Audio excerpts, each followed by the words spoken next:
میں ہوں یمنا سحر اور لے کے آئی ہوں آپ کے لیے ایک نئی ویڈیو۔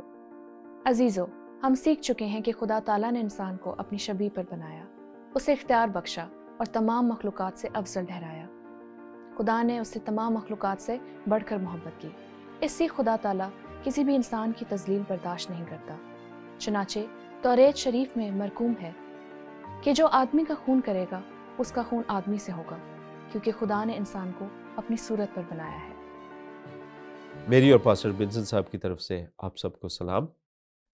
عزیزو، اب تک ہم نے خدا تعالیٰ اور انسان کے تعلق سے سیکھا ہے اور یہ بھی جانا ہے کہ انسان کی فضیلت کیا تقاضا کرتی ہے۔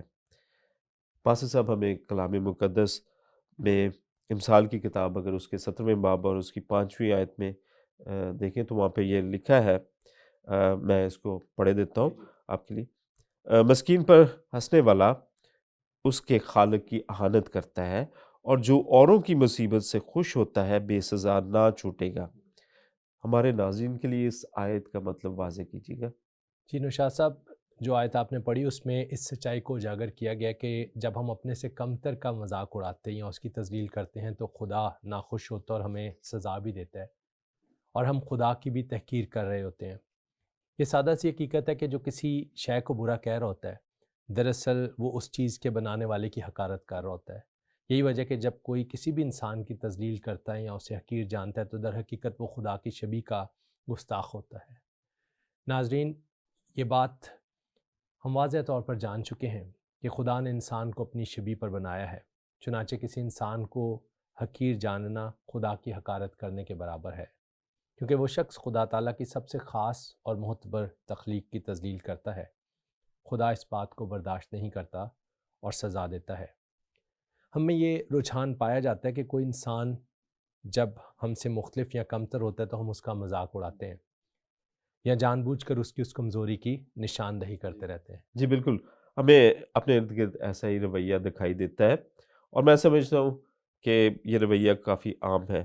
ہمیں چند مثالوں سے اگر آپ اس حقیقت کو مزید واضح کیجیے گا۔ جی ہاں، اس قسم کے رویے پر بات کرنا بہت ہی ضروری ہے نوشاد صاحب۔ ویسے تو ہمارے معاشرے میں اسے سمجھنا بہت ہی آسان ہے، کیونکہ قدم قدم پر ہم لوگوں کی تذلیل ہوتے دیکھتے ہیں اور بعض اوقات خود بھی ایسا کر رہے ہوتے ہیں، لیکن افسوس کہ اکثر محسوس نہیں کرتے کہ وہ شخص جس کے ساتھ ہم ایسا کر رہے ہیں کس قدر ذہنی یا جذباتی دباؤ سے گزر رہا ہوتا ہے۔ میں آپ سے پوچھنا چاہوں گا کہ آپ ایسے کون سے لوگوں کے متعلق ہمارے ناظرین کو بتائیں گے جن کو معاشرے میں عام طور پر حقیر اور کمتر سمجھا جاتا ہے؟ کون سا ایسا طبقہ ہے جس کو نیچ یا ایسی نگاہ سے دیکھا جاتا ہے جو تحقیر آمیز ہوتی ہے؟ ایسے تو بہت سے لوگ ہیں جن کو ہم کچھ نہیں سمجھتے، حتیٰ کہ انسان بھی نہیں سمجھتے۔ مثال کے طور پر خواجہ اسرا، جی بالکل۔ جسمانی اور ذہنی معذور لوگ ہمارے معاشرے میں لوگوں کو ان کے کاروبار یا نوکری کے باعث بھی نیچ اور کمتر سمجھا جاتا ایسا ہے۔ ہی ہے، جی بالکل۔ اسی طرح ذات پات اور طبقاتی تقسیم کے حوالے سے دوسروں کو حقیر سمجھا جاتا ہے، حتیٰ کہ اگر آپ نے اشتہارات دیکھیں، اگر اس میں آپ نے دیکھا ہو تو ان میں بھی ایسا رویہ ہمیں دکھائی دیتا ہے۔ مثلا کالے رنگ کا شخص، اس کو کمتر اور عجیب دکھا کر اس کی تذلیل کی جی جاتی بالکل، ہے۔ ایسا ہوتا ہے۔ یہ سب کچھ ہمارے معاشرے میں عام ہے اور کوئی اس پر دھیان نہیں دیتا۔ جی ہاں، میں پوری طرح آپ کی اس بات سے اتفاق کرتا ہوں، اور میں سوچ رہا تھا کہ روزمرہ زندگی میں بھی ایسا ہوتا ہے۔ اسکول میں بچے کسی ایک بچے کا مذاق اڑا رہے ہوتے ہیں اس کی کسی کمزوری کی وجہ سے یا اس کا مختلف ہونے کی وجہ سے۔ ہمارے گھروں میں ایسا رویہ ہوتا ہے، اور جب ہم اپنے بیٹے یا بیٹی کے لیے رشتہ دیکھنے جاتے ہیں تو آسانی سے سامنے والے شخص کے عیب نکالنا شروع کر دیتے ہیں اور چھوٹی چھوٹی باتوں کی وجہ سے انکار کر کے اس شخص کی اور بعض اوقات اس خاندان کی بھی تذلیل کر دیتے ہیں۔ کیا رنگ و نسل، جسمانی خد و خال یا شکل و صورت کسی شخص کے اپنے ہاتھ میں ہے؟ یقیناً ناظرین، ہم سب کا جواب نفی میں ہوگا۔ پھر آخر کیوں ہم دوسروں کو ان عناصر کی بنا پر کمتر جانتے ہیں؟ ہمیں غور کرنے کی ضرورت ہے کہ کہیں ہم بھی ایسا رویہ تو نہیں رکھتے۔ ہو سکتا ہے کہ کبھی آپ مذاق کا نشانہ بنے یا آپ کو کسی بنا پر کمتر سمجھا گیا ہو۔ تب آپ نے کیسا محسوس کیا؟ یہ بھی ممکن ہے کہ آپ نے کبھی کسی کی تذلیل کی ہو، تو کیا تب آپ نے سوچا کہ اس شخص نے کیسا محسوس کیا ہوگا؟ کیا اس سے پہلے کبھی آپ نے اس بات کے متعلق، ایسے رویے کے متعلق سنجیدگی سے سوچا؟ اب آپ کس طرح اس گناہ پر غالب آ سکتے ہیں؟ جی ناظرین، ہمیں ضرور ان سوالوں پر غور کرنا چاہیے۔ دوسروں کی تذلیل کرنا بہت سنگین کوتاہی ہے، بلکہ یقیناً یہ گناہ کے زمرے میں آتا ہے۔ پاسر صاحب، میں چاہوں گا کہ ہم توریت شریف کی کسی مثال سے اسے اور زیادہ بہتر طور پر سمجھیں۔ جی بالکل، اب تک ہم اسی طرح سے سیکھتے آ رہے ہیں کہ ہم روزمرہ زندگی میں سے مثال لیتے ہیں، پھر اسی طرح سے توریت شریف میں سے اور انبیاء کے صحائف بھی ہمارا اس طرح سے ہمارے سیشنز جو ہیں وہ آگے بڑھ رہے ہیں۔ سو اس پہلے سیشن میں ہم توریت شریف میں سے دیکھتے ہیں، اور میں آپ کو جو پہلی کتاب ہے پیدائش کی کتاب، اس میں سے ایک واقعہ بتانا چاہوں گا۔ جی اور گزشتہ ویڈیوز میں ہم نے سیکھا کہ حضرت آدم جن سے بنی نوع انسان کا آغاز ہوا، ان کو خدا تعالیٰ نے 2 بیٹوں سے نوازا، جن میں سے بڑے کا نام قائن، جس کو قابل بھی کہا جاتا ہے، اور چھوٹے کا نام حابل تھا۔ میں دونوں بھائیوں کے تعلق سے ایک واقعہ آپ کو سناتا ہوں، جس کا ذکر پیدائش 4 باب اس کی پہلی 8 آیات میں ہمیں ملتا ہے۔ ہوا کچھ یوں کہ حضرت آدم کے بڑے بیٹے قائن نے اپنے کھیت کے پھل کا ہدیہ خدا کے حضور قربانی کے طور پر یا نذرانے کے طور پر پیش کیا، جو خدا نے منظور نہ کیا۔ بعد میں حضرت آدم کے چھوٹے بیٹے حابل نے جانور کی قربانی پیش کی، جیسا خدا چاہتا تھا کہ قرب حاصل کرنے کے لیے خون بہانا اور گناہ کی جو معافی تھی اس کے لیے قربان ہونا، جانور کا قربان ہونا ضروری تھا۔ سو حابل نے اسی طریقے کے مطابق خدا کا قرب حاصل کرنے کی کوشش کی، اور نتیجتاً خدا نے حابل کی قربانی کو، اس نذرانے کو قبول کیا۔ اس صورتحال کو دیکھ کر اس کا بھائی قائن حسد سے بھر گیا، اور اس نے اپنے بھائی کو حقیر جانا، اور اس کے غصے کا نتیجہ یہ نکلا کہ اس نے اپنے بھائی حابل کو قتل کر ڈالا۔ اور ناظرین، یہ نسل انسانی کا پہلا قتل تھا۔ افسوس کہ بھائی نے بھائی کو ہی مار ڈالا، اور بے شک یہ بہت شفاق اور دردناک کہانی ہے۔ تو اس قتل کے بعد کیا ہوا؟ ہم جانتے ہیں کہ جو بھی واقعہ رونما ہوتا ہے ہماری زندگی میں بھی، اس کا کوئی نہ کوئی آگے نتیجہ نکلتا ہے۔ سو یہاں پر بھی ہم دیکھتے ہیں کہ خدا تعالیٰ نے اس کے بعد قائن سے پوچھا کہ تیرا بھائی حابل کہاں ہے، اور جیسے ہم نے پہلے دیکھا تھا، خدا نے پہلے آدم سے پوچھا تو کہاں ہے، جب اس نے گناہ سرزد کیا، اور اب جب بھائی نے بھائی کو قتل کیا تو خدا نے بھائی سے پوچھا کہ تیرا بھائی حابل کہاں ہے۔ قائن نے کہا مجھے معلوم نہیں، کیا میں اپنے بھائی کا محافظ ہوں؟ اور پھر پیدائش 4 باب کی 10ویں سے 12ویں آیات تک خدا کے الفاظ ہم پڑھتے ہیں، جو اس نے قائن کو مخاطب کر کے کہے، اور کہا کہ تو نے یہ کیا کیا؟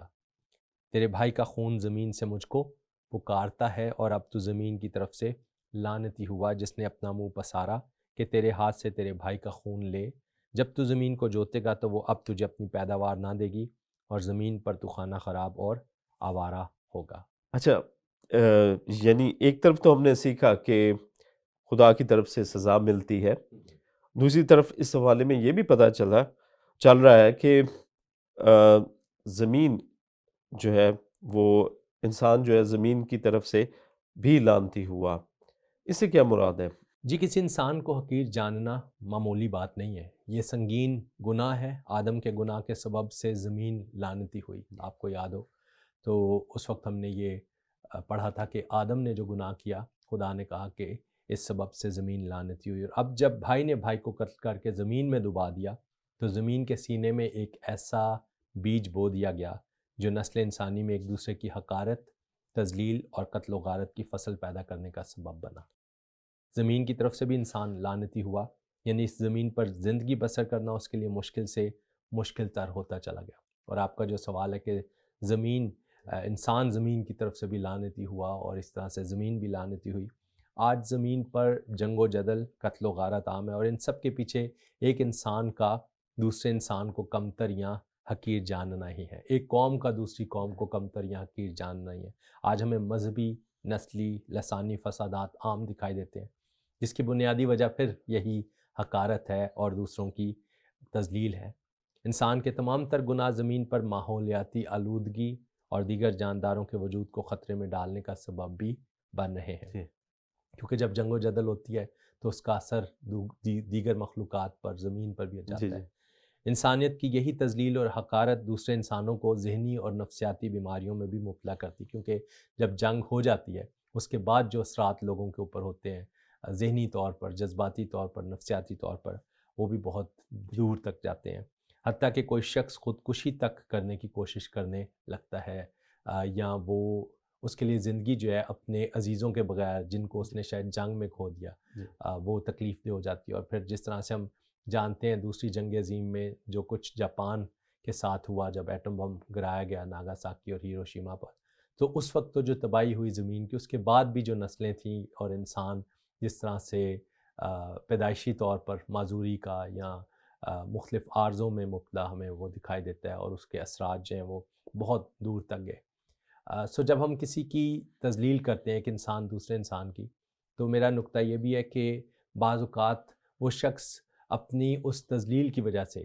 جنگ نہیں بھی ہے لیکن اگر کسی کی تذلیل کی جاتی ہے تو وہ اس حقارت کی وجہ سے یہاں تک بھی پہنچ جاتا ہے کہ بعض اوقات اپنے سے نفرت کرنے لگتا ہے اور اپنے آپ کو مارنے کی بھی کوشش کرتا ہے یا نفسیاتی عارضوں میں مبتلا ہو جاتا ہے۔ سو اس سے ہمیں اندازہ ہوتا ہے ناظرین کہ یہ تذلیل اور حقارت کس قدر بھیانک رویہ ہے جب ہم اس کو اختیار کرتے ہیں، اور یہ کہاں تک جاتا ہے، کتنی دور تک اس کے اثرات جو ہیں وہ انسانیت کے اوپر مرتب ہوتے ہیں۔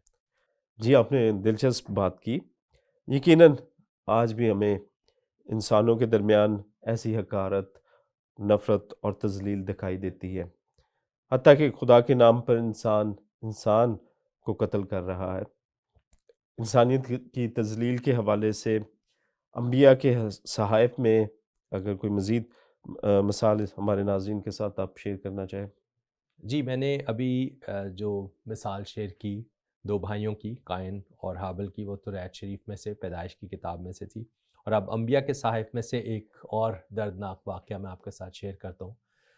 دیکھیے کہ کیسے اس واقعے میں خدا کا نام استعمال کر کے انسان کی تذلیل کی گئی اور اسے موت کے گھاٹ اتار دیا گیا۔ افسوس کہ آج بھی انسانوں میں ایسا ہی رویہ نظر آتا ہے اور وہ عملی طور پر ایسا کر رہے ہوتے ہیں۔ یہ واقعہ ہمیں عہد عتیق میں پہلا سلاطین 21ویں باب میں ملتا ہے۔ 9ویں صدی قبل از مسیح میں بنی اسرائیل کی شمالی سلطنت پر اخیب نامی بادشاہ حکمران تھا۔ اس کی بیوی جو ملکہ تھی اس وقت اس کا نام ایزبل تھا۔ یہ وہ زمانہ تھا جب بنی اسرائیل کی اس سلطنت میں ہر طرف انسانیت کی تذلیل کی جا رہی تھی۔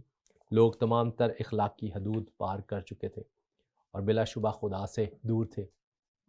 اخیب بادشاہ کے محل کے ساتھ ہی ایک شخص جس کا نام نبوت تھا اور وہ یزریل کا رہنے والا تھا، اس کا ایک تاکستان یعنی انگوروں کا کھیت تھا۔ بادشاہ کا جی للچا رہا تھا کہ کسی نہ کسی طرح وہ کھیت اسے مل جائے۔ اس نے نبوت یزریلی کو روپے پیسے کی پیشکش کی لیکن نبوت نہ مانا۔ پھر بادشاہ نے کھیت کے بدلے ایک اور کھیت کی پیشکش بھی کی، تاہم نبوت کسی طرح بھی وہ کھیت دینے کو تیار نہ تھا، کیونکہ وہ اس کے آباء و اجداد کا تھا، اس کا اس کے ساتھ جذباتی لگاؤ تھا اور اس کے لیے روپے پیسے سے بڑھ کر تھا اس کھیت کا اس کے پاس رہنا۔ لیکن دوسری جانب بادشاہ کی ملکہ ایک شاطر عورت تھی جس کا میں نے پہلے ذکر کیا، ایزبل اس کا نام تھا۔ چنانچہ ملکہ کے منصوبے سے کھیت ہتھیانے کے لیے بادشاہ اور ملکہ نے مذہبی رہنماؤں کے ساتھ ساز باز کر کے جھوٹے گواہوں کی مدد سے نبوت کے خلاف موت کا فتویٰ حاصل کیا، یہی کہہ کے کہ اس نے خدا کے خلاف کفر بکا، اور پھر لوگوں نے مل کر اسے سنسار کر دیا اور موت کے گھاٹ اتار دیا۔ یہ تو انتہائی سنگین واقعہ ہے۔ تو کیا اس کے بدلے میں خدا کا قہر ان پر نازل ہوا؟ ہم یہی سیکھتے آ رہے ہیں اب تک کہ خدا ایسا کرنے والوں کو بے سزا نہیں چھوڑتا، جو آپ نے شروع میں ہی آیت امثال میں سے ہمارے ناظرین کے لیے رکھی تھی کہ خدا بے سزا نہیں چھوڑتا۔ یقیناً یہ خدا کی نظر میں نہایت برا کام تھا، لہٰذا اس ساری صورتحال کے پیش نظر خدا نے اپنے مقدس نبی حضرت ایلیاہ کو اخیب کے پاس بھیجا۔ حضرت ایلیاہ نے اخیب کو خدا تعالیٰ کا پیغام یوں پہنچایا، اور یہ الفاظ ذرا ان پر غور کیجئے، پہلا سلاطین ہمیں 21ویں باب میں ہی ملتے ہیں۔ اسی جگہ جہاں کتوں نے نبوت کا لہو چاٹا ہے، کتے تیرے لہو کو بھی چاٹیں گے، اور اخیب کا جو کوئی شہر میں مرے گا اسے کتے کھائیں گے، اور جو میدان میں مرے گا اسے ہوا کے پرندے چٹ کر جائیں گے۔ پھر اسی طرح اخیب کی بیوی ایزبل کے متعلق بھی یوں فتویٰ دیا گیا، یزریل کی فصیل کے پاس کتے ایزبل کو کھائیں گے۔ پہلا سلاطین 21ویں باب کی 23ویں آیت میں ہم یہ الفاظ پڑھتے ہیں۔ تو کیا جیسا ایلیاہ نبی نے کہا ویسا وقوع پذیر بھی ہوا؟ کیا خدا نے فوری طور پر ان کی عدالت کی؟ یقیناً خدا کا کلام اپنے وقت پر پورا ہونا تھا، فوراً تو نہیں، البتہ کچھ سالوں کے بعد بنی اسرائیل اور شاہ ارام کے درمیان جنگ ہوئی، اور اس دوران شاہ اسرائیل اخیب کسی شخص کے تیر کا نشانہ بنا اور زخموں کی تاب نہ لا کر موت کے منہ میں چلا گیا۔ بادشاہ کے زخم سے بہنے والے خون سے اس کا رتھ بھر گیا، جسے سامریا کے ایک تالاب میں دھویا گیا، اور وہیں کتوں نے اس کا خون چاٹا۔ یہ وہی مقام تھا جہاں کچھ سال قبل نبوت کا خون کتوں نے چاٹا تھا۔ چنانچہ پہلا سلاطین 22ویں باب کی 38ویں آیت میں یوں مرقوم ہے، اور خداوند کے کلام کے مطابق جو اس نے فرمایا، کتوں نے اس کا خون چاٹا۔ اسی طرح سے کچھ سالوں بعد جب اخیب کا بیٹا یورام سلطنت کرتا تھا تو یاہو نے یورام کو مارا اور ایزبل کو بھی چھت سے نیچے گرا دیا، اور اس کے خون کے چھینٹے دیوار پر اور گھوڑوں پر پڑے۔ بعد میں یاہو نے اپنے بندوں کو حکم دیا کہ جاؤ اس لعنتی عورت کو دفن کر دو، کیونکہ وہ شہزادی ہے۔ لیکن وہاں آنے پر انہیں ایزبل کی کھوپڑی، ہتھیلیوں اور پاؤں کے علاوہ کچھ بھی نہ ملا، کیونکہ کتے اس کی لاش کو کھا گئے تھے۔ یوں خداوند کا کلام پورا ہوا کہ یزریل کے علاقے میں کتے ایزبل کا گوشت کھائیں گے۔ میں سوچ رہا تھا کہ اخیب اور ایزبل کا طرز عمل تو ذرا بھی آج کے لوگوں سے مختلف نہیں ہے۔ جی ہاں، آپ کی سوچ سے میں بھی پوری طرح اتفاق کرتا ہوں، اور جب ہم ان واقعات کو جو اتنے ہزار سال پہلے وقوع پذیر ہوئے اور پھر آج اپنی خبریں اٹھا کر دیکھتے ہیں، آج اپنے معاشرے میں ایسے واقعات کو ہوتا ہوا دیکھتے ہیں، تو واقعی یہ خوفناک صورتحال ہے۔ ہمارے ہاں بھی لوگ مذہب اور خدا تعالیٰ کا پاک نام لے کر ہر طرح کے ناپاک کام کرتے نظر آتے ہیں۔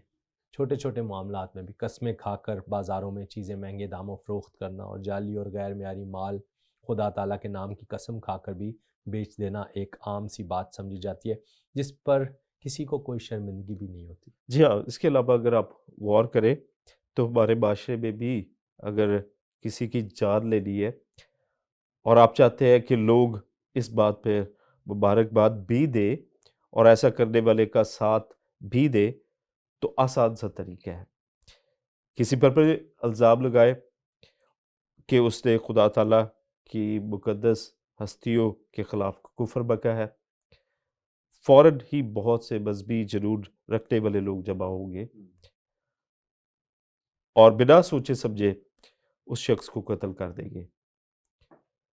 اور یہ زیادہ تر وہی لوگ ہوتے ہیں جو مذہبی ہونے کا دعویٰ تو کرتے ہیں لیکن اس کے گہرے معنی اور روحانیت سے خالی ہوتے ہیں۔ جی بالکل شاہ صاحب، ایسا ہی ہے۔ میں سمجھتا ہوں کہ موجودہ حالات میں تو ہمارے ملک میں کوئی بھی اپنے آپ کو محفوظ نہیں سمجھتا۔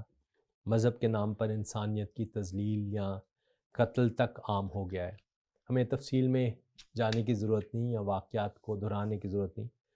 میں سمجھتا ہوں کہ لوگ اب تک سانحہ سیالکوٹ کو نہیں بھولے ہوں گے کہ کس طرح سے وہاں پر بھی ہمیں انسانیت کی تذلیل دکھائی دیتی ہے، اور مذہب کے نام پر ہی کیسے ایک غیر ملکی کو، ایک پردیسی کو اس ملک میں موت کے گھاٹ اتار دیا گیا۔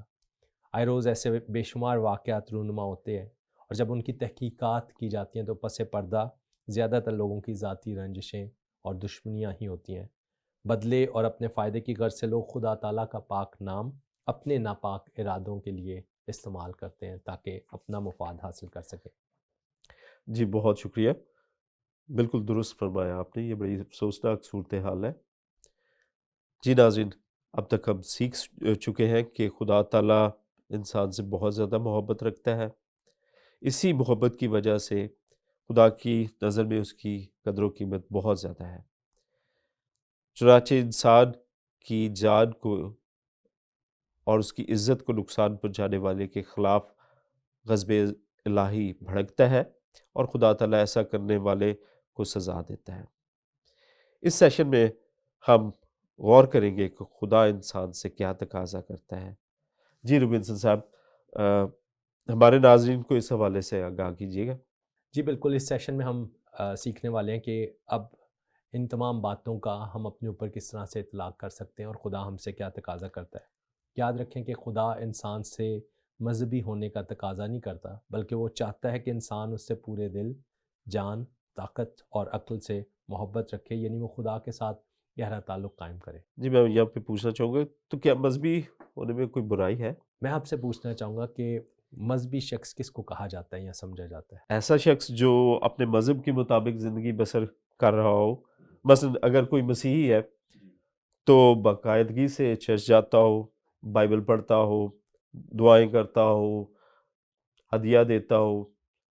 اسی طرح اگر کوئی ہندو ہے تو بھگوان کی پوجا کرتا ہو، بھگوت گیتا اور وید پڑھتا ہو، بھجن گاتا ہو، اور اگر مسلمان ہے تو 5 وقت کا نمازی ہو، داڑھی رکھی ہو، زکوٰۃ دیتا ہو۔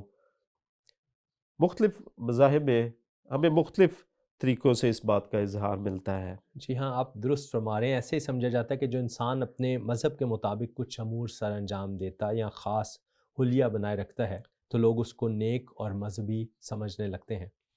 لیکن سوال پھر یہ پیدا ہوتا ہے کہ کیا وہ واقعی نیک یا اپنے قائد کو سمجھنے والا ہوتا ہے؟ یہ ضروری نہیں ہے کہ ہر شخص جس نے حلیہ بنایا ہو وہ ویسا ہی ہو۔ ایسا تو فلموں اور ڈراموں میں بھی ہوتا ہے، ایک کردار نبھانے والا اس اداکار کی طرح جو مطلب اپنا حلیہ بگاڑتا ہے، حلیہ بناتا ہے اسی طرح کا۔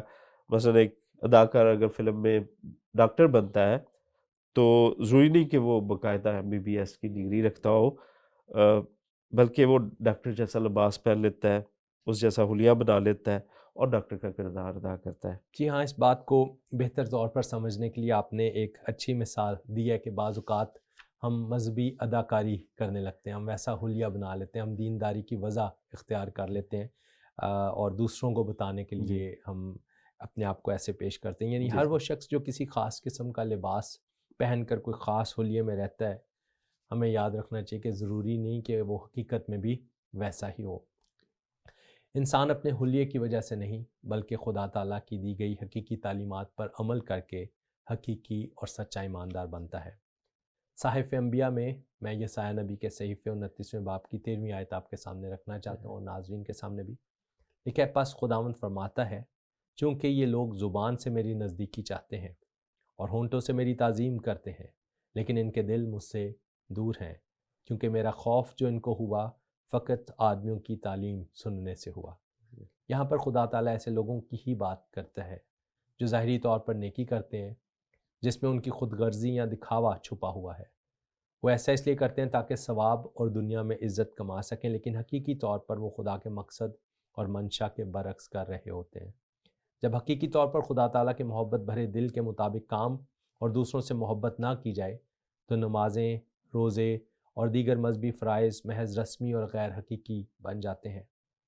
اگر فقط دکھاوے کے لیے تمام نیک کام کیے جائیں تو خدا ایسے تمام اعمال کو کوئی اہمیت نہیں دیتا۔ سو وہ ہم سے تقاضا کرتا ہے کہ ہم دوسروں سے ویسی ہی محبت رکھیں جیسی اس نے ہم سے محبت رکھی، اور ہر انسان کو خدا کی نظر سے دیکھتے ہوئے اپنے سے بہتر جانیں۔ جی بہت شکریہ، آپ نے بڑی وضاحت سے بتایا کہ خدا انسان سے کیا تقاضا کرتا ہے۔ جی ناظرین، امید ہے کہ آپ نے آج ان سیشنز کے وسیلے سے برکت پائی ہوگی۔ ہمیں اجازت دیجیے، شکریہ۔ خدا تعالیٰ کے نزدیک یہ ہرگز قابل برداشت نہیں ہے کہ کوئی ایک انسان دوسرے انسان کی تذلیل کرے یا اس پر ظلم کرے۔ چاہے وہ ظلم کوئی بادشاہی کیوں نہ کرے، خدا اس کو ضرور سزا دیتا ہے۔ اس لیے انسان پر فرض ہے کہ وہ دوسرے انسانوں کا احترام کرے۔ اگر کوئی دل سے محبت نہ رکھے اور صرف رسمی فرائض انجام دے تو اس کی خدا کے سامنے کوئی اہمیت نہیں ہے۔ ملتے ہیں اگلی ویڈیو میں۔ خدا حافظ۔